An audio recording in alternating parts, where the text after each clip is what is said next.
La suite du procès des attaques de janvier 2015 en France. Ce mardi, les rescapés de l'hypercachère de la Porte de Vincennes étaient appelés à témoigner devant la Cour d'assises spéciale de Paris. On retrouve sur place Karine Barzegard. Bonsoir Karine. Je disais les rescapés, on pourrait presque dire la rescapée. Tout à fait.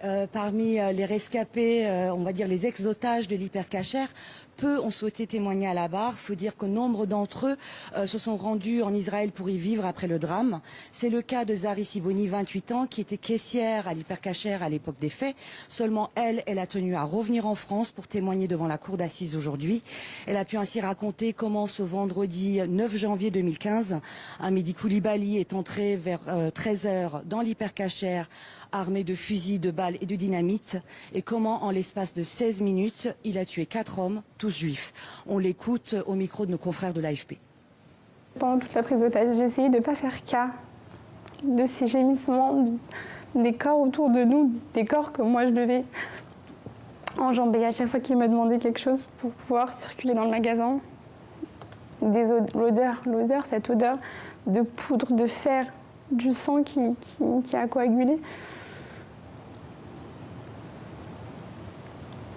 Bref, c'était les 4 heures les plus horribles de toute ma vie.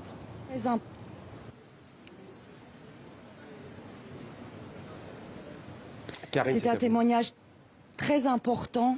Oui, c'était un témoignage, Mohamed, très important aujourd'hui. Parmi les autres témoignages, il y a eu celui de Lassana Bathily, l'ex-magasinier de l'hypercachère, qui est d'origine malienne et qui à l'époque avait permis à des gens de se cacher dans la chambre froide et qui avait également permis aux policiers de connaître les plans du magasin.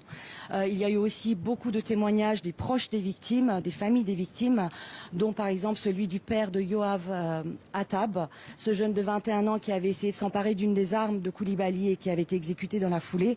De lui, son père dit « J'ai perdu un fils, mais je suis fier ». Ce père qui est directeur d'école juive à Tunis et qui est aussi rabbin des Tunisiens de France, il a également dit, et là je le cite, « Les musulmans à Tunis, ils ont tous pleuré avec moi. Je n'ai pas à dire, c'est mes frères ». Voilà, c'était une journée de témoignage difficile, bouleversant.